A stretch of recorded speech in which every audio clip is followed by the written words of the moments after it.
आप सभी का स्वागत है हमारे YouTube चैनल ब्राइट मैथ्स में।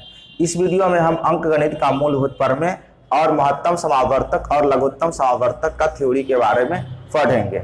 अक्सर विद्यार्थी करते क्या है कि थ्योरी वाला जब भी चैप्टर शुरू होता है तो उसको देखना नहीं चाहते या पढ़ना नहीं चाहते, जिसके कारण जब ऑब्जेक्टिव क्वेश्चन यानी वस्तुनिष्ठ प्रश्न को हल करने जाते हैं तो उसमें बहुत सारी समस्या होती है और साथ ही लघु उत्तरीय और दीर्घ उत्तरीय प्रश्न भी हल करते हैं तो उस समय भी समस्या होती है, क्योंकि छोटी छोटी बात ये थ्योरी वाले भाग में ही पढ़ाया जाता है। जब आप इसको अच्छा से पढ़ जाइएगा तब जाकर के आपको न तो ऑब्जेक्टिव में दिक्कत होगा न ही सब्जेक्टिव में, अर्थात न तो लघु उत्तरीय और दीर्घ उत्तरीय में भी आपको कोई कंफ्यूजन नहीं होगा और सवाल को हल करते समय आपको बहुत सहायता मिलेगी। तो हम आपको यही कहेंगे कि आप वीडियो को पूरा देखिए। और वीडियो को शुरू करने से पहले आपसे छोटी सी रिक्वेस्ट है कि आप हमारी वीडियो अगर पहली बार YouTube पे देख रहे हैं तो आप हमारे चैनल को सब्सक्राइब करें, अगर Facebook पे देख रहे हैं तो फॉलो करें और साथ ही साथ बेल आइकन को प्रेस कर दें और ऑल नोटिफिकेशन को ऑन कर ले, जिससे लेटेस्ट वीडियो का नोटिफिकेशन आपको मिलता रहे। तो आप हमारे साथ बने रहिए। देखिए, सबसे पहले यहाँ पे क्या है कि अंकगणित का मूलभूत प्रमेय। तो सबसे पहले देखिए कि यौगिक संख्या के बारे में आपने पढ़ा कि वैसी संख्या जो एक और स्वयं के अलावा किसी दूसरी संख्या से विभाज्य होती है उसे यौगिक संख्या कहते हैं, ठीक है। और उसके बाद रूढ़ संख्या यानी कि अभाज्य संख्या के बारे में आपने पढ़ा कि वह संख्या जो केवल एक और स्वयं से विभाज्य होती है उसे अभाज्य या रूढ़ संख्या कहते हैं, ठीक है।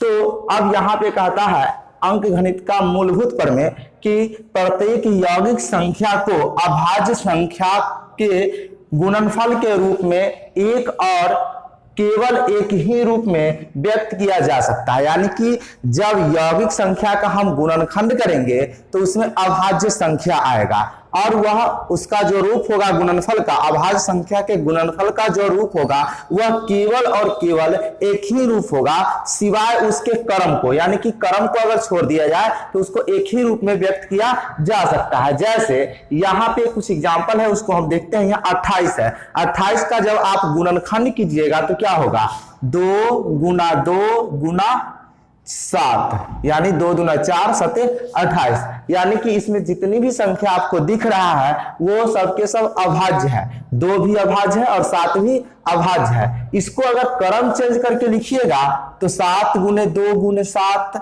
2 लिख सकते हैं, या फिर 2 गुने 7 गुने 2 लिखने के लिए ऐसा लिख सकते हैं, लेकिन सब में आपको वही अभाज्य संख्या दिख रहा है, इसके अलावा कोई दूसरी अभाज्य संख्या नहीं दिख रहा है। इसीलिए कहा गया है इसका जो गुणनफल होगा अभाज्य संख्याओं का गुणनफल, कोई यौगिक संख्या का गुणनखंड करने पर जो उसका गुणनफल में जो अभाज्य संख्या आएगा वो अद्वितीय होगा, केवल एक ही रूप का होगा, ठीक है। तो इस रूप में लिख सकते हैं, इसीलिए कहा गया क्रम को छोड़कर, क्रम में अगर चेंज करेंगे तो वह कई रूपों में लिखा जा सकता है, ठीक है। अब इसे हम लोग घात के रूप में भी लिख सकते हैं। कैसे? तो 2 गुना 2, तो इसको 2 का वर्ग लिख सकते हैं, 2 स्क्वायर और 7 ऐसा लिख सकते हैं। उसी तरह अगर 50 को गुणनखंड किया जाए तो कितना हो जाएगा 2 गुना 5 गुना 5, तो यह इसको 2 गुना 5 गुना 5 ही लिखा जा सकता है क्रम को छोड़ करके। क्रम करेंगे तो 5 गुने 2 गुने 5 या 5 गुने 5 गुने 2, क्रम कुछ भी हो सकता है, ठीक है। लेकिन उसमें अभाज्य संख्या जो आएगा यही आएगा 2 5 5, ठीक है। इसको भी हम ऐसे लिख सकते हैं 2 गुना 5 का वर्ग, ठीक है, ऐसे हम लिख सकते हैं, कोई दिक्कत नहीं। तो आपको समझ में आ गया है होगा। तो अब हम प्रमेय की ओर चलते हैं।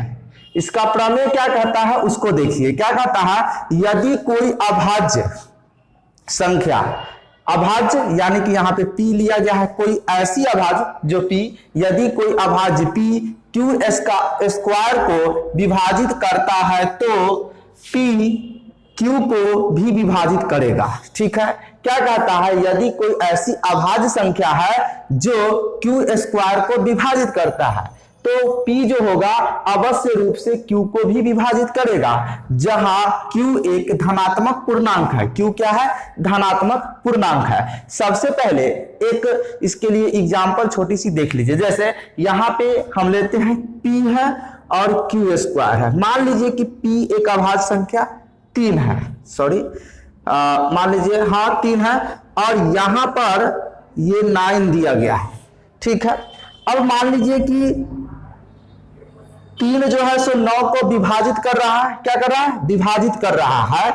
इसका मतलब ये हो गया कि ये q को भी विभाजित करेगा, यानी कि इसको लिख सकते हैं q गुना q लिख सकते हैं, और इस 9 को 3 गुना 3 लिख सकते हैं। मतलब ये 3 है और इसका ये वर्ग है 9 है, तो 3 जब 9 को विभाजित करेगा, इसका मतलब है जो इसका गुणनखंड जो होगा उसको भी ये 3 विभाजित करेगा, ठीक है, कोई दिक्कत नहीं ना। अगर इसी तरह इसको देखिए, ये p अगर q स्क्वायर को विभाजित कर रहा है, इसका मतलब यह है कि p जो है सो q को भी विभाजित करेगा। यही चीज सिद्ध करके बताना है, यहाँ कहने का मतलब यही है, ठीक है। तो देखिए प्रमाण की ओर चलते हैं। प्रमाण क्या कहता है, माना कि q is equal to P1 into P2 into P3 into dot dot Pn, मैंने ऐसा मान लिया, ठीक है। Q किसके बराबर, यानी कि P1 गुना P2 गुना P3 गुना डॉट डॉट गुना करके Pn तक कोई संख्या मैंने मान लिया, जो किसके बराबर है, ये गुणनफल जो है सो Q के बराबर है, मैंने ऐसा मान लिया। जहां P1 P2 P3 Pn ये कौन सी संख्या है, अभाज्य है। क्या है, अभाज्य संख्या। ये सब के सब क्या है, अभाज्य संख्या लिया गया है, जिनमें आवश्यक रूप से सभी भिन्न नहीं है। सभी क्या है, भिन्न नहीं है। अब आता है कि क्यू स्क्वायर। अब हम क्या करें, इसको स्क्वायर करेंगे। जैसे ही क्यू को हम स्क्वायर करेंगे तो इसका मतलब होगा क्यू गुना क्यू, ऐसा लिख सकते हैं। तो यही मैंने यहाँ पे कर दिया है, Q square is equal to Q into Q. अब हमने यहाँ पे चूंकि मान लिया है Q is equal to P1 into P2 into P3 into dot dot into Pn, है ना। और ये सब के सब क्या है, अभाज्य संख्या है। तो हम q के बराबर माने थे, तो यहाँ भी q है और यहाँ भी q इंटू q। तो q के जगह पर हम इतना तो रख ही सकते हैं, और गुना यहाँ पे नहीं कुछ है, यानी कि गुना इंटू साइन है, तो q के जगह पर यहाँ रख लिए। अब ये भी गुणनफल, ये भी गुणनफल। इसको ऐसे समझ लीजिए, मान लीजिए कि ये x y z हो गया और आपको इसको गुना करना है x y z, तो क्या होगा गुणनफल, x square y square z square, same के साथ पावर ऐड हो जाता। तो यहां भी वही चीज हुआ, P1 इंटू P1 क्या हो गया, P square, P1 square, P2 into P2 इसको P2 स्क्वायर हो गया, P3 इंटू P3 का स्क्वायर कर दिए जैसे ही गुणनफल करने पर आया। उसी तरह Pn इंटू Pn कितना हो जाएगा, Pn स्क्वायर। तो इसका गुणनफल करने पर वर्ग आ जाता है, यही सिद्ध करना है। मतलब आपको सीधी सी बात है कि कोई संख्या का वर्ग अगर उससे विभाजित होता है तो उसका जो गुणनखंड होगा वो भी उससे विभाजित होगा। इस रूप में अगर P क्यू स्क्वायर को विभाजित कर रहा है तो इसका जो वर्गमूल होगा, यानी कि गुणनखंड करने पर जो Q इंटू क्यू इसको लिख सकते हैं, तो Q भी P से विभाजित होगा। कहने का मतलब यही था। जैसे आप और भी एग्जांपल देख सकते हैं, यहाँ 7 है, अगर 7 49 को विभाजित कर रहा है, इसका मतलब है कि 49 को हम 7 गुने 7 लिख सकते हैं, और ये 7 को भी विभाजित कर रहा है। फिर मान लीजिए कि ये 441 है, ठीक है, और ये एक 441 7 से विभाजित होता है, यानी कि ये जो है तो 7 से पूरा पूरा विभाजित होता है। अब ये 441 को हम 21 गुना 21 लिख सकते हैं, यानी कि इसके वर्गमूल 21 होता है, 21 गुना 21 हम लिख सकते हैं। इसका मतलब ये हुआ कि 7 से 21 भी विभाजित होगा निश्चित तौर पे, कोई दिक्कत नहीं होगा। फिर आप देख सकते हैं और भी, मान लीजिए कि यहाँ पे आपको बताते हैं कि ये है आपको 36 और 36 3 से विभाजित हो रहा है, यानी कि 36 में 3 से पूरा पूरा भाग लग रहा है। इसका मतलब यह है कि ये 6 भी 3 से पूरा पूरा विभाजित होगा, क्योंकि 36 को हम 6 गुना 6 लिख सकते हैं। तो इसका जो वर्गमूल होगा ना, वो भी इस संख्या से पूरी तरह विभाजित होगा निश्चित तौर पे। कब, जब ये अभाज्य संख्या होगा तब, ठीक है। और कोई ऐसी संख्या हो जिसके वर्ग को ये विभाजित करेगा, तो उसके वर्गमूल को भी ये निश्चित तौर पे विभाजित करेगा। तो उम्मीद है कि आपको ये थ्योरेटिकल पार्ट समझ में आ गया होगा। अब हम चलते हैं महत्तम समापवर्तक और लघुत्तम समापवर्तक के थ्योरेटिकल पार्ट में। आइए महत्तम समापवर्तक का थ्योरी देखते हैं। ये क्या कहता है कि 2 या 2 से अधिक संख्याओं का महत्तम समावर्तक यानी कि मौसा वह बड़ी से बड़ी संख्या है जो उनमें से प्रत्येक को पूरा पूरा विभाजित करता है। यानी जब हम कोई दो या दो से अधिक संख्याओं का मौसा ज्ञात करेंगे और जो मौसा निकल करके आएगा वह दिए गए संख्या यानी जिस संख्या का हम मौसा ज्ञात करे हैं उन सभी संख्या को पूरा पूरा विभाजित करेगा। आगे कहता है अतः दो या दो से अधिक संख्याओं का मौसा उनमें सर्वनिष्ठ अभाज्य गुणनखंडों में प्रत्येक के सबसे छोटे घात का गुणनफल होगा। अर्थात यानी कि जब हम मौसा ज्ञात करेंगे तो वह मौसा क्या होगा, जो उसमें सर्वनिष्ठ अभाज्य गुणनखंड होगा और जिसका सबसे कम घात होगा वही कम घात वाले संख्याओं का गुणनफल मौसा कहलाएगा। चलिए आइए एग्जाम्पल से देखते हैं। यहाँ पे जैसे यहाँ एग्जाम्पल हम एक लेते हैं 36 और 50। 36 और 50 ये संख्या दिया गया है, इसका मौसा ज्ञात करना है अर्थात महत्तम समावर्तक। देखिए यहाँ 36 को पहले गुणनखंड करेंगे तो कितना होगा, 2 गुना 2 गुना 3 गुना 3, 2 गुना 4 3 12 36 इसका गुणनखंड हो गया। अब 50 का तो 2 गुना 5 गुना 5, ठीक है।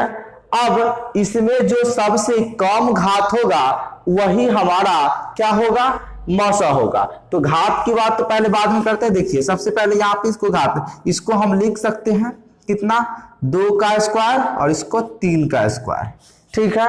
और इसमें क्या लिख सकते हैं, 2 और गुने 5 का स्क्वायर। अगर इसके घात की बात करें तो 1 होगा।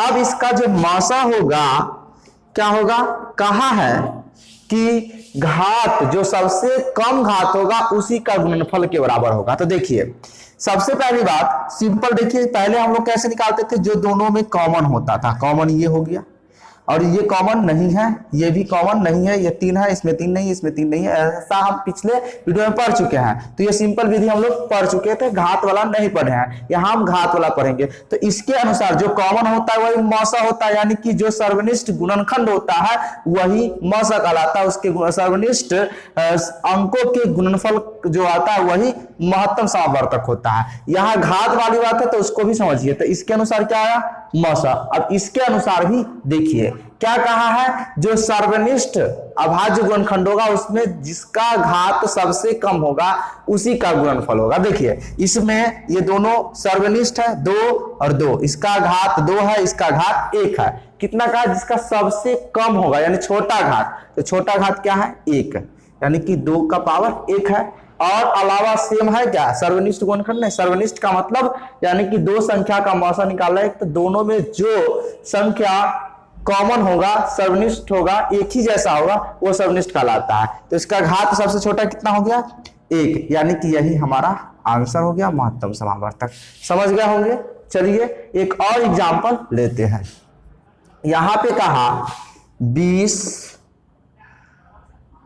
75 और 25 का मौसा निकालने के लिए कहा, ठीक है। देखिए सबसे पहले 20 का हम गुणनखंड करेंगे तो कितना हो जाएगा, 2 गुना 2 गुना 5। 75 का गुणनखंड करेंगे तो कितना होगा, 3 गुना 5 गुना 5, ठीक है। अब आइए 25 का गुणनखंड करेंगे तो कितना होगा, 5 गुना 5। अब देखिए पावर के रूप में लिखते हैं, इसको पावर लिखेंगे कितना होगा, 2 का स्क्वायर गुना 5, इसका पावर 1 होगा।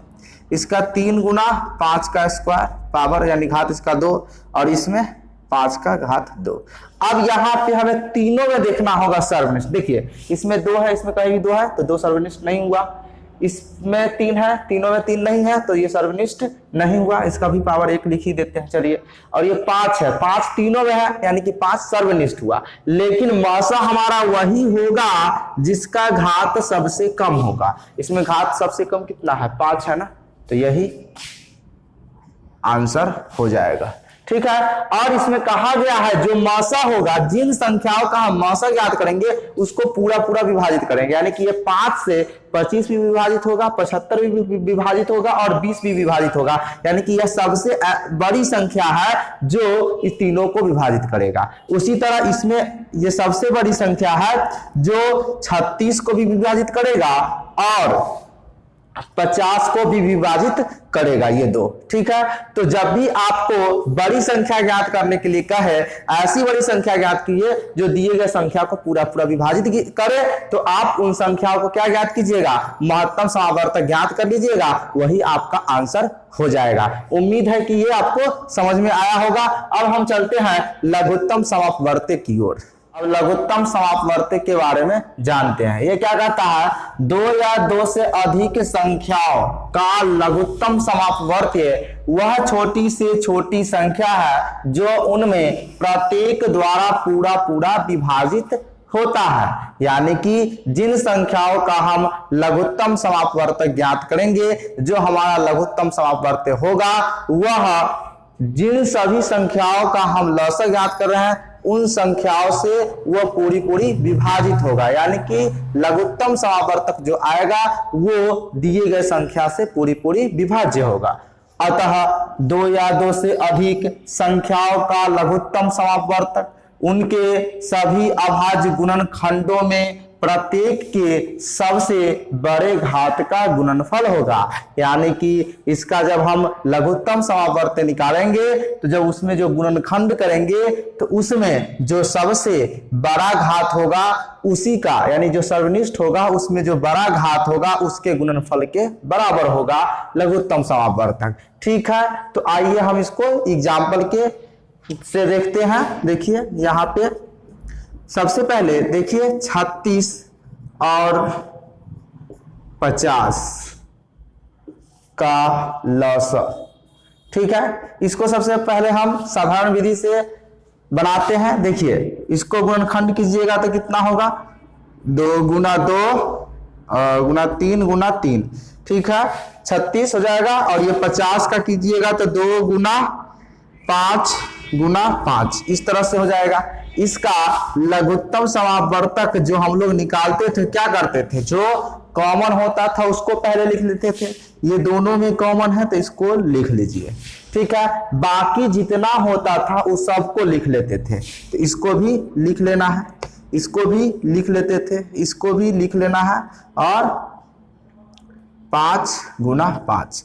अब इसको गुना करेंगे तो कितना होगा, 2 दूना 4 3 12 तिया 36 और 36 पंचे 180। देखिए यहाँ पे 36 पंचे 6 पंचे 30 हासिल 3 5 15 3 18, 180 इसमें 5 से गुना कीजिएगा तो 18 पंचे 90, यानी कि पूरा पूरा ये 900 आ जाता है। ठीक है, यानी कि इसका लघुत्तम समापवर्तक कितना आया, 900 आ गया। ठीक है, अब यहाँ पे कहा था जो लघुत्तम समापवर्तक आता है वह दिए गए संख्या, इसका हम लघुत्तम ज्ञात किया है ना, तो इससे ये दोनों 36 और 50 से ये 900 पूरा पूरा विभाजित होगा।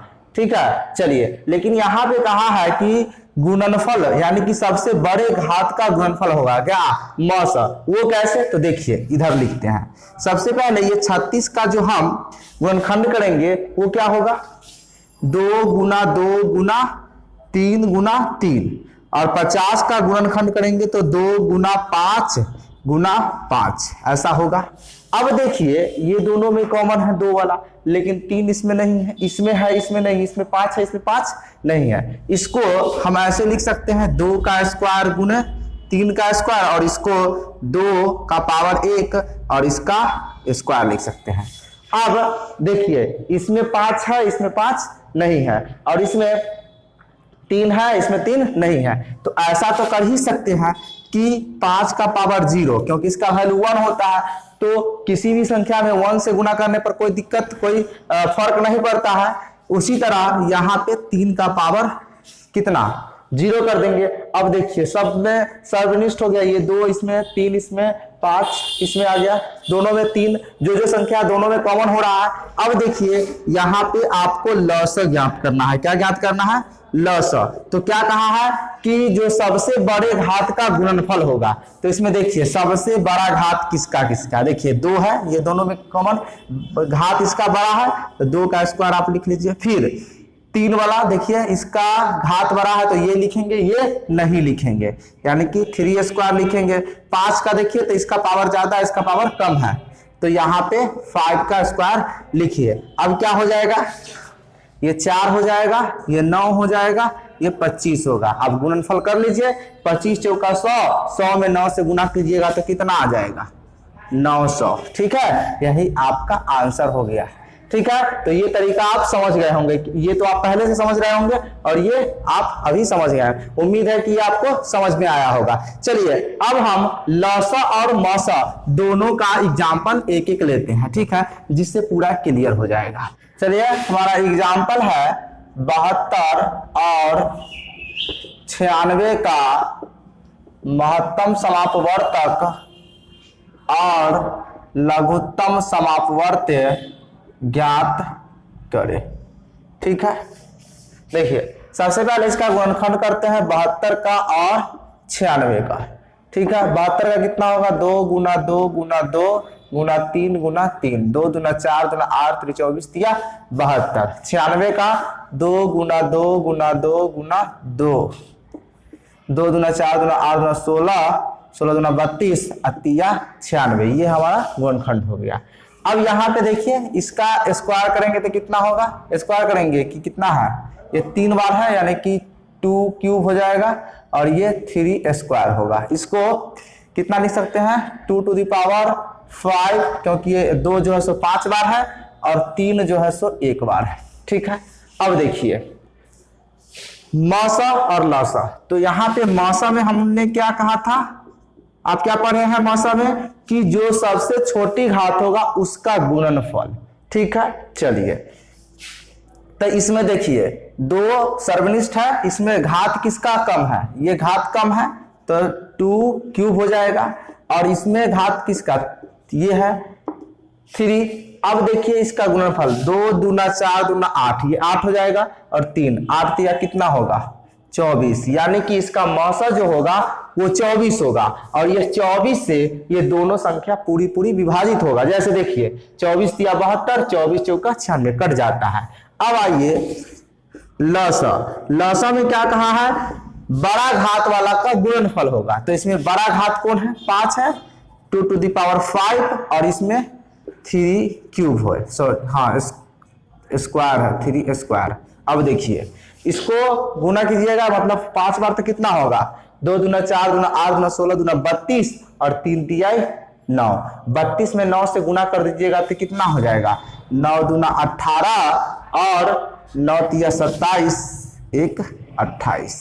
ठीक है, 288 देख लीजिए, ये कितना है 32 आया था और ये 9 है, तो 9 दूना 18 और 9 तिया 27, 1 28, 288, ये आपका आंसर हो गया। ठीक है, तो अब यहाँ पे कहता है कि जो ये लसा आया है सो क्या होगा, ये 72 और 96 से ये पूरा पूरा विभाजित होगा, यानी कि लसा जो आता है वो दिए गए संख्या से विभाजित होता है, और मसा है जो आता है उसी संख्या से दिए गए संख्या को विभाजित करता है, यानी ये 24 इस दोनों को विभाजित करेगा, और ये 288 है सो 72 और 96 से विभाजित होगा। ठीक है, तो उम्मीद है कि आपको मसा और लसा से संबंधित थ्योरेटिकल पार्ट और एग्जाम्पल अच्छे से समझ में आया होगा।